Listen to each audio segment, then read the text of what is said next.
So when we think about the holidays, we think about happy, cheery, jolly stuff, right? Right. But there are a lot of really fucked up stories during the holidays. Yes. We're talking true crime. Right. So here's our true crime. True crime holiday edition. Ready, set, let's go.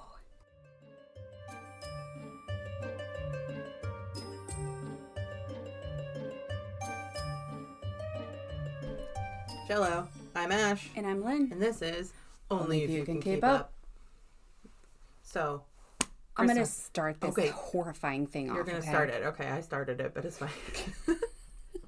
I'm taking the lead, okay? I'm taking the lead good. today. I love it when Look you at me, do being so. confident. Okay. Go ahead.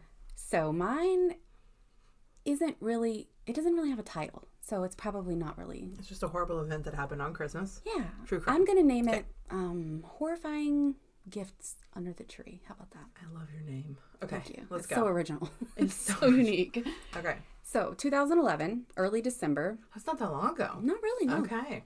2011, this was some of the articles said December 5th, some said December 6th, so we're just going to say early December. Okay. Early enough, but not late enough that she actually had gifts under the tree, so it was around Christmas time. Michelle O'Dowd, a 67-year-old woman from Jacksonville, Florida, had befriended a woman from South Carolina, Patty White. Patty was much younger than Michelle, late 30s, early 40s. Her age is different in everything I saw. Point is, she's a lot younger. So this is an older, very sweet, kind woman who is helping this lady out. This woman, Patty White, had previously dated a nephew of Michelle's, so she knew her. The family knew her for several years. She wasn't a stranger by any means. Okay. Like I said, Michelle was very kind, very sweet, always wanted to help people, do the right thing. And Patty became down on her luck, and she was in need of food and shelter. Patty was the younger one. Yes. And Michelle was the older one. Well, remember, Patty Batty and Michelle. Why? I don't know. I'm trying to make up words so I don't get my names mixed up. Okay. Patty was not good. Michelle was good. Okay. Yeah. Okay, got it. But what's weird is Patty's middle name was Michelle. So that's why I didn't give her full name, because it's Patty Michelle. Okay. Oh, that's not... They're not related. That's not weird. Okay. Okay, so she's helping this lady out. She's down on her luck. She doesn't have a place to stay. So Patty stays with Michelle. And I'm pretty sure she stayed with her for a little while, at least a month or two. Like, they had a relationship. They got along. She even helped the family with running errands and cleaning their houses, things like that. She would go buy groceries. She would run errands. I said that already. She would clean. She would even babysit their grandkids. So they trusted this woman. They thought she was a good person. They left their freaking grandkids with her. But this I'm assuming they thought wrong. Like, I'm assuming this is going to become like... So, yeah, Michelle ends up in a bad situation because of Patty. We'll just say that. So during this time, Patty has access to debit cards, credit cards. She even has the gate to get into her gated apartment community area. I get that, but why does she have her debit cards and credit cards? She's buying groceries for her, and she's running errands for her, and she trusts her. Listen, she's a family friend of years. They really fucking trust her. Yeah. Because I don't think if I had like a family member live with me, I don't think I'd be like, here's my credit card, go buy some food. Yeah. I mean, I don't. They knew her for years, and okay, I can get where, but I'm not that person.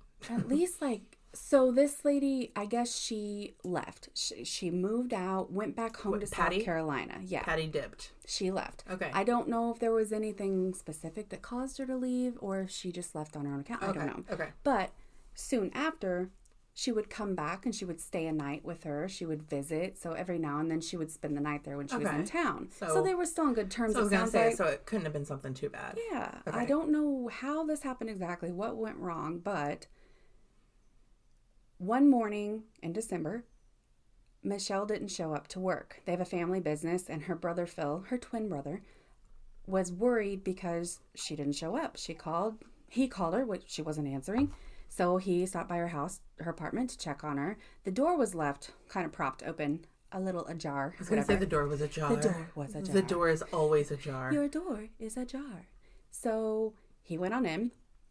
He's looking around. He's like, what the hell? Like, the whole apartment was ransacked, just completely destroyed. Tables flipped over, just everything is a mess. Sorry about my dogs in the background. Just ignore their whining. They're fine. They just want in here with you. That's all they want. Exactly. That's all it is. Okay. Back to the apartment was a disaster. Okay. So he's concerned already. Like, did somebody break in? What's going on? Her car's still here. Her dog's still here. Like, what's going on? Well, he didn't see her. But Patty wasn't there. He didn't see Patty at first. He did 3 rounds around the apartment. He finally noticed a foot sticking out from under the Christmas tree presents. Like, there's a whole bunch of presents under the tree, and there's a foot sticking out. And I guess he kind of grabbed it. I don't know if he thought it was a shoe. Just a shoe lying there. Yeah, right. And it was cold. Like, the foot was cold. I don't know if it was a slipper. It didn't say. And he pulled all the presents out, and there's his sister dead. So the body of Michelle is laying there, and she had her face covered with a, like, terry cloth towel. And when he pulled it off, bloodied and battered, and she'd been beaten. She'd been, I guess, strangled. Like... And so they put a towel over her face and was just like, I guess, hide her within the Christmas present? Yeah, I don't know what this woman was thinking. If she just thought, oh, I'm going to respectfully just kind of cover her up, put her under the tree. Well, usually if you cover, that means remorse. Yeah, that's what I was thinking. Maybe she felt guilty and I'll just cover it up and I'll cover her up. She was beaten, like punches? Yeah, blunt force trauma and strangulation, they said, was the actual cause of death. Strangulation's a lot. That's like rage. So we don't know exactly what caused her to lose her shit like that. Some people think they had some type of altercation, some type of disagreement that just went bad, obviously. But this is not elderly, but she's older than this woman. How old was she? Do you remember? 67, and this woman was around 40. So they're like 20 years, but still old enough to be her mom or something. Like, it's not like... So I don't know exactly what happened, but they think that she came just to rob her. Maybe she came and asked for money and she didn't get the answer she wanted. Wait, did they catch her? They did catch her because she's not very smart. Okay. So she fled. She left to go back to South Carolina to stay with her parents, it sounded like. But she was caught on the surveillance cameras of 2 different ATMs. That's nice. She stole, it was only $1,000, $500 from 2 different ATMs. But she tried to disguise herself, but they still knew who she was. Right. And they ended up pulling her over later, somewhere in South Carolina with her mom, I guess. And she went right with the cops. She agreed to everything. She admitted to what she did. She pled guilty instantly. So I don't think she went there with the intention to kill her. I think she probably went. This is my theory. She probably went to ask for money. She never told why she did it? There were never any details of why she did it. I guess her admitting was enough for them. She did end up, I think they sentenced her to 45 years. But... Holy shit. And she's only... Well... So that'd be when she's around 85, I guess. She might get some time out. Not much. I mean, if she lives. But what caused... I almost wonder if she did the ransacking after she killed her. To make it look like a robbery? Yeah. That was my thought. Like, but how horrible. These were all the gifts for Michelle's nieces, nephews, grandkids, all the kids' presents. And he had to dig underneath to find her. If he had to dig to find her, that means this woman had to move all of these presents. And then carefully place them all back. Place the body around the tree, and then put the presents perfectly around her so you can't see her. Yeah. Like, that's thought. Right. But then if you're going to do that, and then you go and you destroy the apartment, a robber is not going to do that. Yeah. You know what I'm saying? So my point is she's not very smart. If that was her thinking process. I think she panicked and didn't know what to do. And she did not... I don't think this was planned out by any means. So she did this with her fist? It said blunt force trauma, but it didn't say what. That could be with any object, possibly. It didn't say what. It didn't say if they found any bloodied objects or if they think she had been hit with it. There was not a lot of details on this one. And when I got to the end, I kind of wished that I had done something else because there wasn't a lot of details. But I was invested by this point. Right. And I'm like, it's a horrible story. Just think my sister didn't show up to work. So did you use Google or DuckDuckGo? Both. Oh, I don't really? I struggled. I usually get so much more information on DuckDuckGo. Yeah, they do give a lot. So much more information. Like, I probably went to 15 different articles and it all... There was some mixed stuff, like different ages, different details. You get that because but I never older. found any clear details on why she did it, how she did it, just that she did it for sure. And she admitted, and she got 45 years in prison for it. Yeah, there wasn't, but yeah, all over $1,000. That's all she got out of it, $1,000. And like this woman, this whole family had already given her so much. And there was nothing before that was like red flag on old Patty. They said that she had a past of just not being able to keep her life together. Just but had that doesn't mean she's up and down, couldn't hold down a job, but that's why they were helping her out on drugs in the first or place. Anything crazy like that, right? Yeah, it never mentioned drugs. It never mentioned a past. They obviously trusted her enough to send. I was gonna say maybe she just snapped. And maybe she was the person in front of her. Maybe they have a whole show about that, so that's a big fucking possibility. True. I wonder if this show was on Snap or this was probably on Snapped at one point because it seems like. If so, maybe there's more details on there because, gosh, there's got blunt force trauma, strangulation. They think maybe just a disagreement that turned violent, but her motive was robbery. I think she came there, probably asked for money. She couldn't give it to her, didn't want to give it to her, and she snapped. That's what I think. She lost her shit. And and then was like, "Oh no, what have I done? Oh no, what have I done? I'm gonna bury her under the Christmas presents."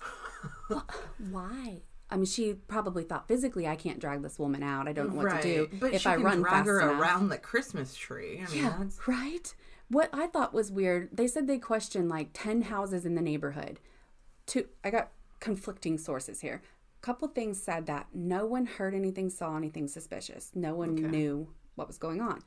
Others said that some people did hear screaming, wailing, struggling. Why did no one call the cops? That's what's weird to me. There were a lot of holes in the whole thing. I don't know. And you would think a big gated community, it sounds like they had a family business. It sounds like they maybe had some money. Okay. So there should be surveillance cameras there too, right? Most likely. I mean, maybe not. It just depends. Like, that was also 2011. Yeah. So it's a different, today, absolutely. But then you're not so cautious as you would be today, I think. Especially with a family friend who comes, that person's came and gone 100 times to her apartment, so it's not they wouldn't have thought anything different. Yeah, you said maybe apartment, right? Not house. It said a gated community, and I read apartment several times, so I think it was just an apartment. Okay, in a gated area. Okay, yeah, that's fucking crazy. I know, and I guess the brother was just like, "How disgusting to put it under children's gifts for me to find," and.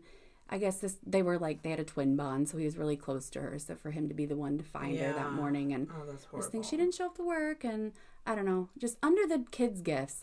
I'm just so glad that it wasn't a child that found her. Like, oh, I'm gonna come in and get my gifts, and I don't know. Yeah. Anyway, there's not really much more to that one, but it caught my attention. I'm sorry. It's not because you're boring. It's because it just came out of nowhere.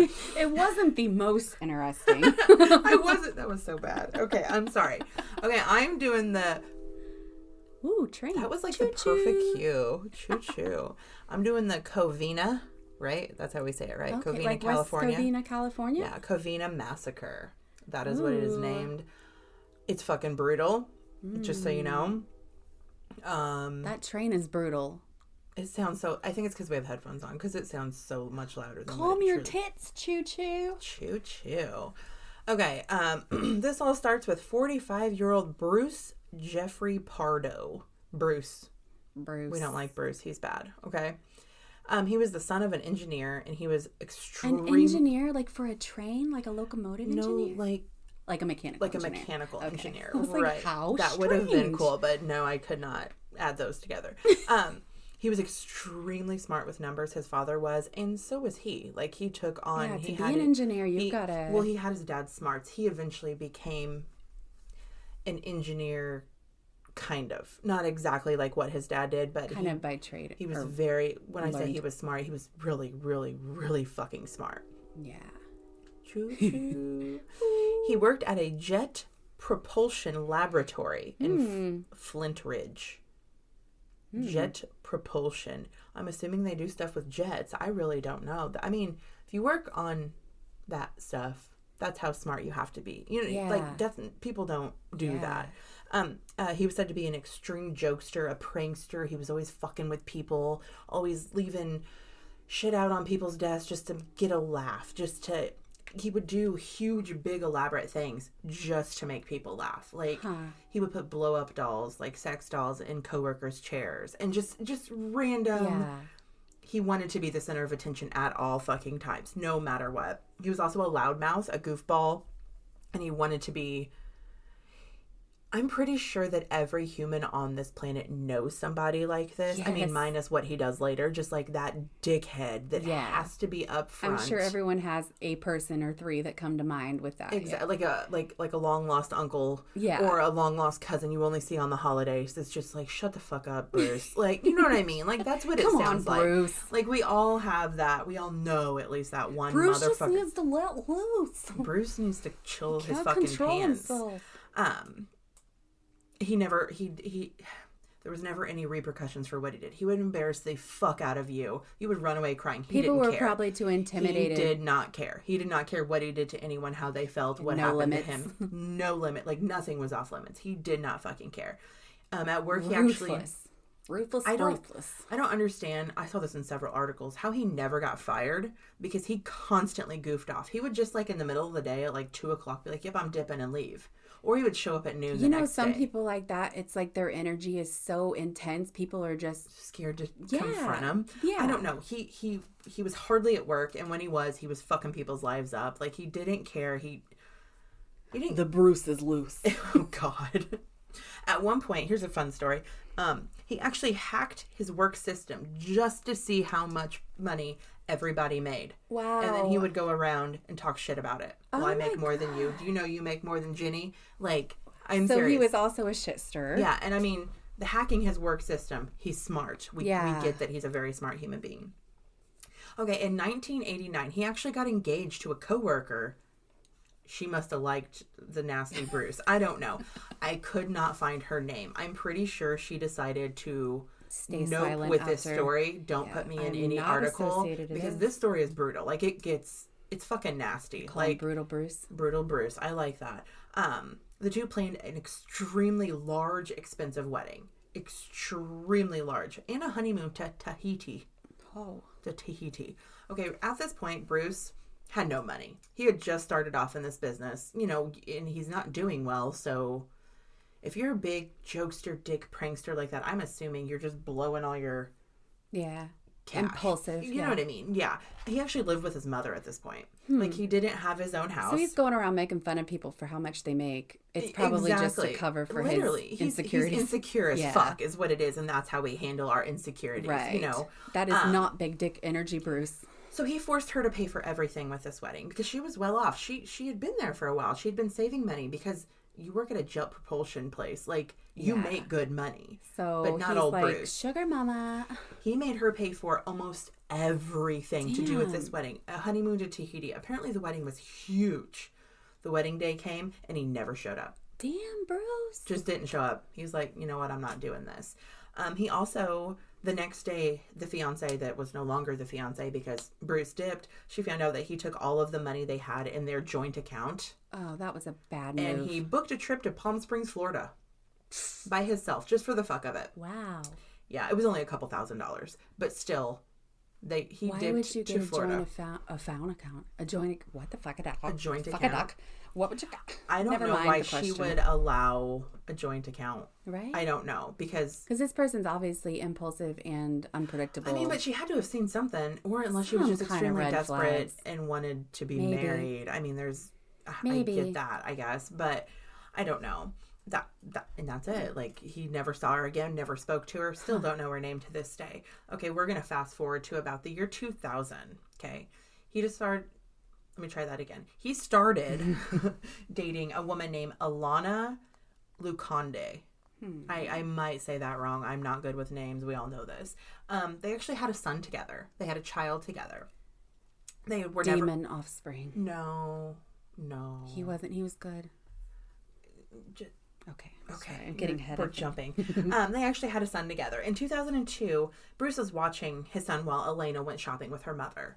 And while he was watching TV, not the child, because, fuck my kid. The son crawled out to the swimming pool and drowned. Oh, Jesus, that's horrible. I'm totally so sorry left. That I said that. But hold on. When Alana came home, Bruce was holding the child, rocking back and forth, screaming, but he was still alive. He was not gone. She called 911 immediately. They came. They got him revived, and then they took him to the hospital, obviously, where he was then flown to a bigger hospital because that tiny hospital couldn't keep him stabilized. Like, he kept going, Yeah. And Bruce never left his side. Never left his side for one fucking second. So this second. wasn't someone that couldn't love. This wasn't 100%. someone that didn't have But feelings. wait, we're not done. I feel like he doesn't have feelings. I don't know. That is I don't know. Because what he does later, I feel like he can't have feelings. Like, I'm thinking maybe a sociopath, but the way he would not leave his son's side. He was constantly with him the entire time. Like, a psychopath can still make connections, I guess. This was weeks. Like, weeks of them trying to stabilize this poor little boy. Like, I'm assuming from the articles he was never fully conscious, but he was alive. Okay. Because it never said that, obviously. That's just me kind of going between the lines, like, several different articles. Like, yeah. Well, he could have ended up with, like, pneumonia from the fluid and just... They ended up, a few weeks later, they ended up that the boy was going to be a paraplegic. And he would need constant care for the rest of his entire life. Like, he had no oxygen to the brain for too long. Like, it was just too much. Like almost vegetative state type of... Pretty much, yeah. What did Bruce do? Put him out of his misery? No, he ran away. He dipped. Oh. After getting that news, he never saw his son again. Wanted nothing to do with it. Absolutely nothing. He refused to pay any hospital bills. He refused to pay child support. Wow. He refused absolutely all of it. Would do nothing. Wow. Never spoke of him, saw him again. So he cared so much, or seemed to, but then just until it became a burden to him. Yeah, it becomes something that involves work and... Right. Wow. Okay, so 2 years later, in 2004, Bruce met a woman named Sylvia Ortego. It's a beautiful name. I love that name. I do too. She had one of them big, loving families. They were Mexican. They were big, know how just the love and so many brothers. I love being around Mexican families. They're so fun. I know. I could not find how many brothers and sisters there were, but there were several. She had several brothers and sisters, and then they have kids, and then it's a big, loving. Yeah, it's a big community. Come to and mama they're all family. And, exactly. That's her family. Joe was 80, which is her father, and Alice was 70, were her parents. They were married for 53 years. I mean, that's a long time. That's a very fucking long time. Yeah. They actually Joe and Alice moved here from Mexico, and they started an industrial painting company together. So they were well off. They had stable and some money. And like I said, they had a whole bunch of kids. It was probably a lot because, they lived the American dream. Like, literally, they came from another country and made it really good here and did everything they should. And they had the biggest, happiest, loving, loud family. They were the kind of people, like, there were interviews with neighbors, and they were like, literally, if I asked her for absolutely anything, she would be there in 3 seconds and she would help me. Big heart. Yeah. Like, it didn't matter what it was. It could have been the most simple thing. Can you help me bake this pie? Can you help me paint this living room? Like, it didn't matter. Alice was there, like, right there. And of course, your kids see that and reflect that. So Sylvia was a very, very amazing human being. Yeah. She was kind of just like her mom. She would give her shirt off her back to literally a stranger on the street. It didn't matter. She was a single mom of 3 when they met. She was actually married once previously. He died in a car wreck. And then she had another, I don't think they got married, but boyfriend where she had another one of the children with, and then he just moved away. And then she met old Bruce. Okay. We love Bruce. We don't love Bruce. Bruce is a fucking dick. Sylvia thought she loved him. Of course. Big goofball, silly, goofy, act-loving. It's always good in the beginning. You always see the funny side of him. You see, oh my God, he's so silly. All the love bombing and he's not fucking silly. They actually got married on January 29th, 2006. So 2 years. They dated for 2 years before they decided to get married. Pretty much immediately after they got married, everything went fucking south. It's like once he actually hooked her and got her, he was like, fuck you. It's like he can't be alone almost. Yeah. Because he's with these women. There's not gaps in between, really. Maybe a year to find the woman. And then maybe it's the thrill of the chase. And once he actually gets the commitment, I don't know. He just fucking dips. Okay. Money was the biggest issue, but not like you think. It wasn't like they didn't have money. Sylvia worked as a secretary at a flower nursery, and she only made a fucking fraction of what Bruce made. Literally a fraction. Bruce absolutely refused to get a joint bank account with her. Bruce had 6-figure job. Like, he made fucking money at this point. This is years after the prankster. I'm sure he's still a prankster, but he's rolling in the bank. Some fucked up karma. He now worked as an electrical engineer at a military contractor in Van Nuys. Oh. So, yeah, he's a good paying career. Like, exactly. 100%. They had bought a very large, big, beautiful home together in Montrose.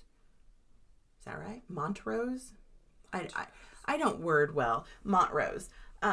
He drove a Cadillac Escalade. Nice. And he also had a Hummer, and he had a boat that he kept on a lake close to his Bruce. house. Like, I mean, he was doing very, very, very well. But he absolutely 100% refused to help Sylvia with any of her children's expenses. How fucked up. At all. So if her kids you marry a woman with kids, they become your If they kids. needed medication, if they needed clothes, if they needed anything, fucked up, they would get in screaming arguments because obviously she doesn't make much money. Her husband does. She was not allowed to touch money, period. The end. He paid the bills. You take care of your own children. I'm not taking care of your children. They're your children. Fuck. He absolutely insisted they were her responsibility, and he wasn't touching them. He wasn't doing nothing for them. They're it's yours. one thing if you're dating, but once you're married, yeah. And they dated for 2 fucking years. It's not like it was like a whim and they got married after 3 months. Yeah. You know what I mean? Like, okay. After about a year, he was completely distant, wanted nothing to do with her, like, at all. He would not let her touch. I think I already said that. He would not let her touch the money. Like, no way, absolutely, for any fucking reason. If she need, at this point, it was even if she needed something. Nope. Damn. No, I'm not giving you money. You're fine.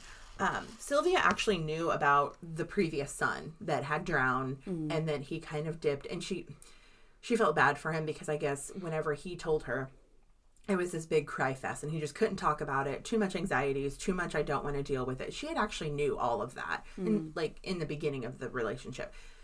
She, from what I read, was kind of like off put by it, like whatever. But that's his past. It's not now, whatever. But one day Sylvia had a conversation with Bruce's mother, and Sylvia learned that Bruce was still using this child that he no longer saw or cared for on his tax returns and claiming him as a dependent. Oh, wow. For years, he was still fucking doing it. Oh, my gosh. It's tax fraud. It comes into tax fraud. He has nothing to do with his child. He has never paid a penny of child support. He's never anything. How could the mom? Different states, different places, different, you know what I mean? Like, you move to a different state or a different town miles and miles and miles away. Like, wow. And the government just never caught it. The IRS just never caught it. Sylvia brought it up, and he was irate, threw a fit. He actually ended up leaving, and she began sleeping in a different bedroom. He did come back. It's not like he was gone forever. He just got angry and stomped out and left. In March of 2008, they actually separated. Not divorced, but they separated. Sylvia did ask Bruce if they could stay in the house until the school year was over. She had 3 young children. She didn't want to pull them from the school they were in. And he agreed. He said, that's fine. I understand. You stay to your side. I stay to my side. We have a big house, bitch. You know what I mean? Like, it's fine. A couple days later, Sylvia took her kids to a birthday party, a friend's birthday party. And he threw all of their stuff on the street and had the locks changed. Damn. She immediately filed for divorce. She said, fuck this shit. Right. I'm not doing it. She actually went and lived with her mom. She was done with him, didn't talk to him. And they didn't have any kids together, right? No, These were all from before. The only son that I read that he had was the son that drowned, and he never cared for again. These are all 3 her children, one from a previous marriage. No, I think it was 2 from the previous marriage and 1 from a boyfriend that split down. That's good. At least she has nothing tying her. Okay, in June, their first divorce hearing was their first divorce hearing. This was a big... You got to think. He's fucking rich. Yeah. He's rich at this point, especially in, what was it? We're 2006 now? Yeah. That's a lot of money for 2006. So their divorce is like, we have separate hearings to get to the end case. Their first hearing was in June. He was ordered to pay $1,700 a month in alimony. Okay. The first check bounced instantly, of course, because, and then he put a stop payment on the second check. Wow. He said, nope, I'm not doing this shit. He was livid that she left. He was so pissed off at her. He would call screaming, throwing all the shit out? Yeah. He fought with her about absolutely anything he could think of. Well, you said this. You did this. Why didn't you do this for me? Why didn't you take care of me? Just driving her fucking absolutely batshit insane. Sylvia and her 3 children were living with her mom at this point. Just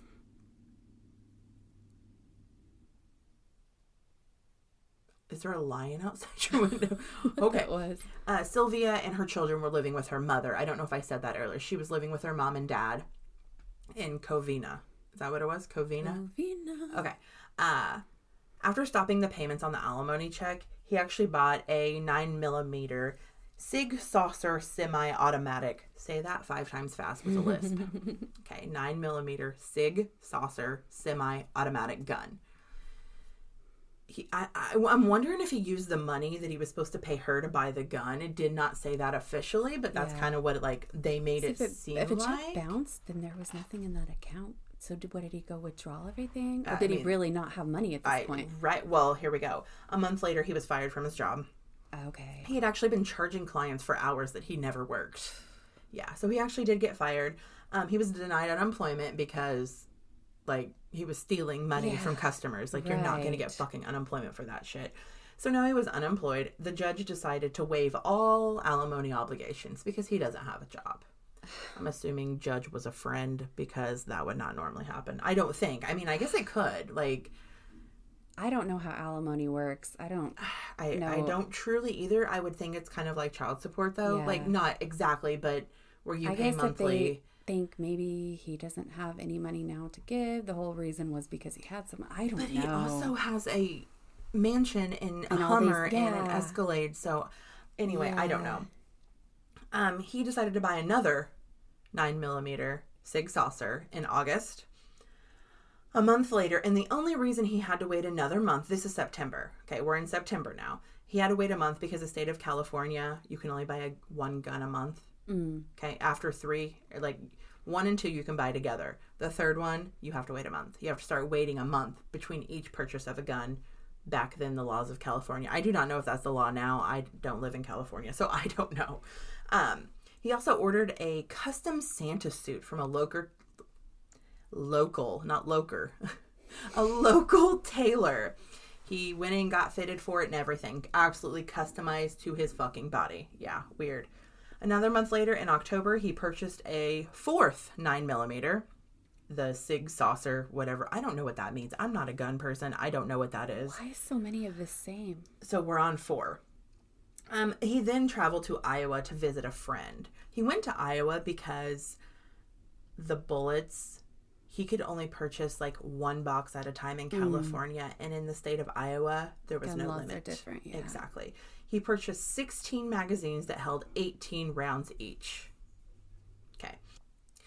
Bruce's friend that he went and visited in Iowa said he was normal. He was not extra. He was not talking about what was coming, which obviously no one knew what was coming. But he did make one comment that said, Sylvia is taking me to the cleaners with this divorce. That's all he said. Which, I mean, I feel like that's something very normal. Yeah. Somebody says in a divorce, especially when a lot of money and stuff is involved. That's a normal thing to say. He wasn't weird or shaky or acting like he was about to do something. It was a very normal, which once again makes me think, we're a little sociopath. I mean, I'm just saying, if you don't have any feelings. Right. I don't know. Maybe not. I never. Something obviously. Going on there. Yeah. Back in California, a month later, in November, he purchased. I have to slow down. He purchased a 5th 9mm.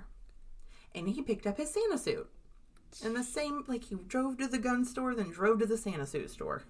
The tailors, I guess it would be called. Something he was planning he was for planning a long for time. Months. Exactly. Very patient. Yes. And patience doesn't sound like something he normally has. Yeah, exactly. It's weird.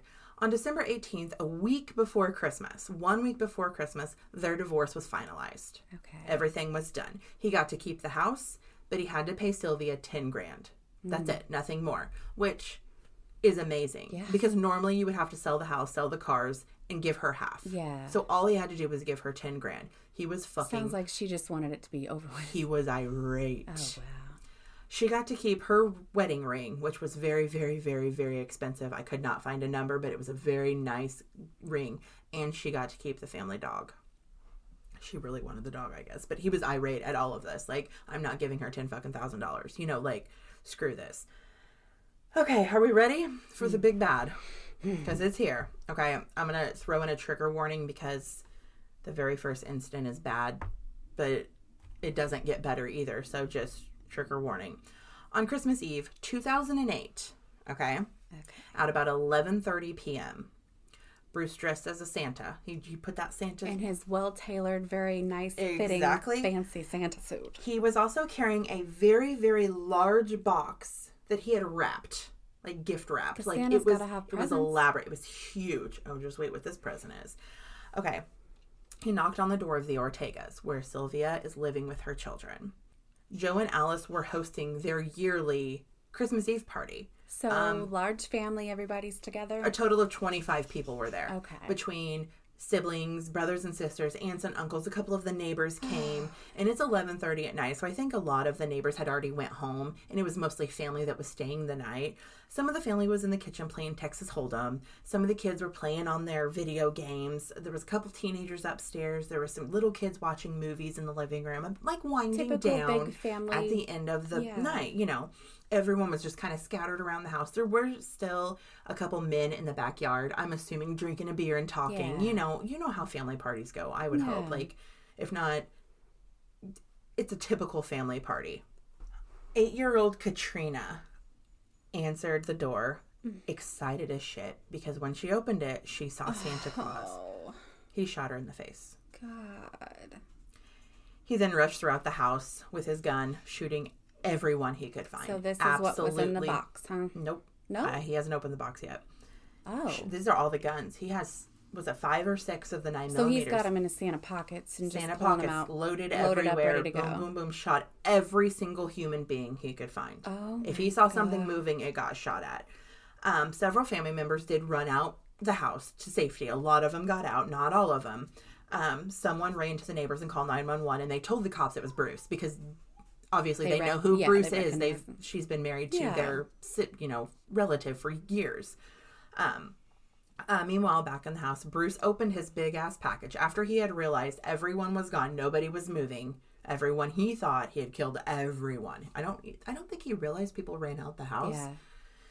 He opened his big present. Are you ready? It was a homemade flamethrower. Holy shit. Yeah, he had made, because, really smart man. Oh my God. He made a homemade flamethrower. Wow. Yeah. Flamethrowers are something I'm like really interested in. Are you serious? This is not from Bruce? Not the story. I hope not from Bruce. Okay. Flamethrowers are supposed to be cool. He sprayed a high octane of fuel all over the house. The plan was to spray it and as he walked backwards out the door. That's what they think the plan was. Did it blow up on him? His plan blew up on him? Yes. He didn't realize that there were 2 fireplaces going, and it exploded. Everything exploded with him inside of the house. He had actually planned a perfect getaway. He had several rental cars parked at different areas. So no matter which direction he went, he had he thought, okay, if this happens, I'll have to run this way. I'm going to park a car over here. If this happens, but he had a main car. Not thinking it's Christmas time, there might be a fire going. Yeah. The main car had supplies, the one that he wanted to get to. They had supplies in it, a map of Mexico, but he never made it to it. He was leaving. He was fucking dipping the fuck out after he did this. Okay. He got to the car that was actually parked closest to the house because he was fucked. Yeah. He was fucked. He drove 40 miles down to his brother's house. His brother's name was Brad. Old Brad and Bruce. Brad is good. He had 3rd-degree burns on his arms and on his legs. Yeah, he was bad. His brother actually found him with a self-inflicted gun wound to the head, laying on his couch. Okay. Yeah, so he decided to. Yeah, he was done. The burns apparently were atrocious. He probably would not have survived in a prison with burns. He knew he could not get away at this point. God. They found the 9mm Sig Sag in his hand too, so it was him. His brother obviously called the police. They found $17,000 in cash wrapped around his body with a girdle. Wow. I guess because he didn't know what car he was going to get to, and he knew he needed money. Keep it with him. So keep it close. It was in a girdle, and he did have cocaine in his system. Not a whole bunch, but he probably hit that shit and went in. Had to do that to get himself pumped up. Probably. Because this was not an impulsive decision. This was not something he just jumped into. No, this was so planned and so meticulous. Right. So he's probably like, I got to get something in me to actually do this. In his car, the one he had drove to his brother's house, the police found the singed Santa suit. It was pieces at this point. But he had booby-trapped the car. so that if anyone tried to move the Santa suit, the ammunition would catch on fire. Wow. And shoot, the bullets would go everywhere. They thankfully de-escalated the situation and they detonated it and it was fine. Like, but he was to the end, man. He was going to take someone with him. Like, it didn't matter. He was done. They also found evidence, that he was going to kill Sylvia's lawyer in the divorce. There was a car parked out front of his house also with a gun and bullets. I don't know if he was going to run there. It didn't say how far away that was.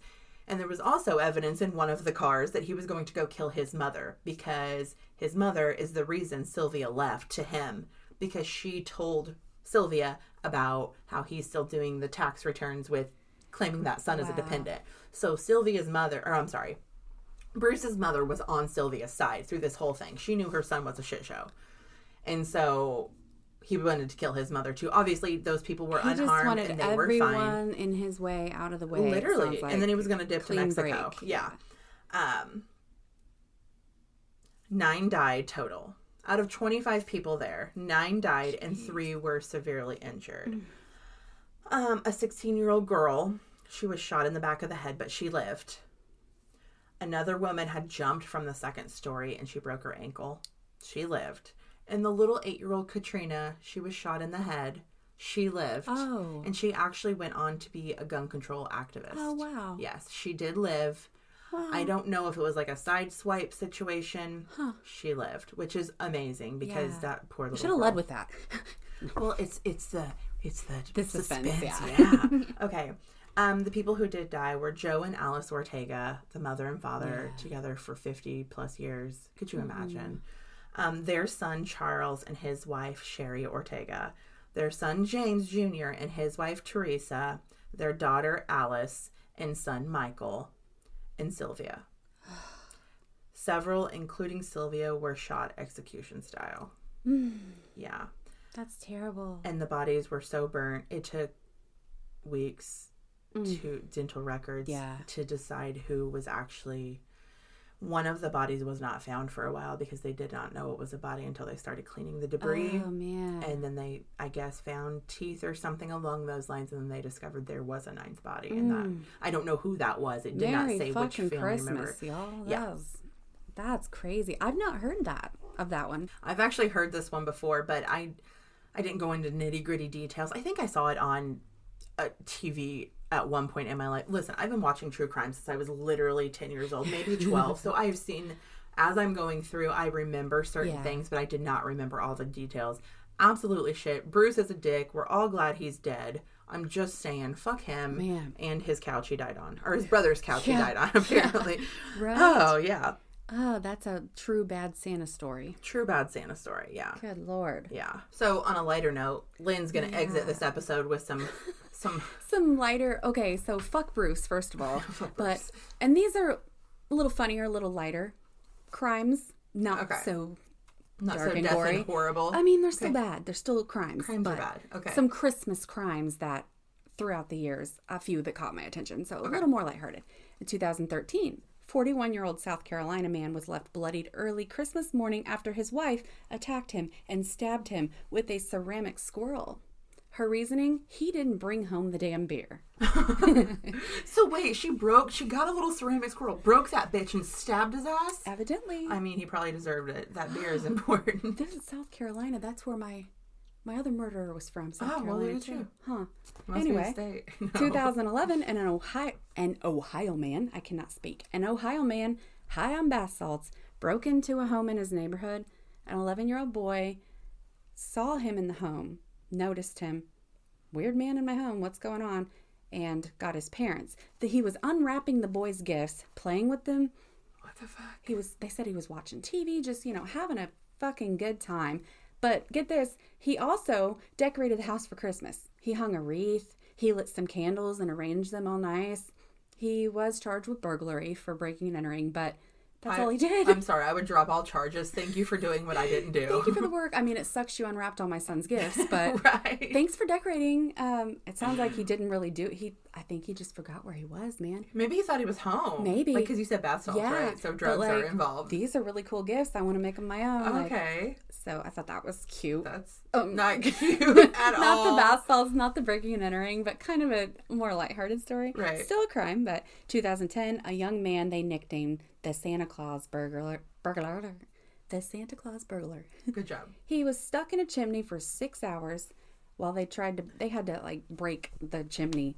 He was trying to escape the scene after breaking into the home, but they pulled him out naked. They don't know if his clothes burn up. They don't know.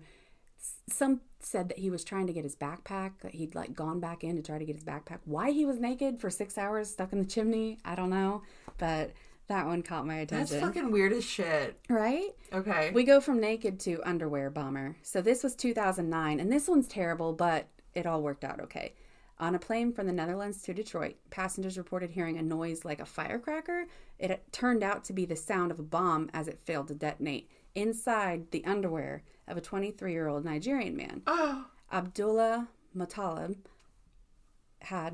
he'd been hired by some extreme radical group to, boom this plane, and hid it in his underwear. Somehow got all the way almost back to Okay, I have Detroit. a question. It was probably not his underwear. It was probably up his no hole. Maybe. I'm just saying. Continue. They called him the underwear bomber, though. I guess he tried to conceal it. It backfired. It failed to detonate, but he was engulfed in a fireball. And the flames did spread to the plane's carpet and walls. But luckily, they were very close to Detroit by this point, and the passengers were all able to get out safely. They were able to control it, I guess, with fire extinguishers and stuff like that. And they did reach their destination safely. He survived. He was sentenced to life in prison under 8 different charges. But I hope so. What a Christmas! This was a Christmas thing too. These are all Christmas things. Are they on Christmas? On Christmas. Okay. 1951. This is the last one. I went way back on this one. It has nothing to do with the others, way back better, I think. Yeah, I went way back with this, and it's not really a crime so much as a what the fuck. Of course, we get the Cathedral of Dijon, France. The Catholic clergy decided to condemn Santa for paganizing Christmas. Santa Claus is bad. We don't like him. So on Christmas Eve, the Archbishop asked a group of 250 people if they wanted the effigy, like a large sculpture or figure of Santa, to go up in flames. They all agreed, so there he blew. They just caught Santa on fire. All these hundreds of people just like partied underneath. Yeah, that one really wasn't a crime. I guess it kind of was, but it just caught my attention, I guess, because it's like Santa is so bad we have to just, I don't know. The fire ones caught my attention. The underwear bomber. Do you like fire? I think I might a little bit. Are you a bit of a pyro? You said flamethrower. I was like, oh my gosh. I think you might be a little bit of a pyro. I might be a little. Yeah. Okay. I think people lose their shit on Christmas. Yeah. I mean, you got to think it's a time of the year like stress where is high, emotions. Yeah.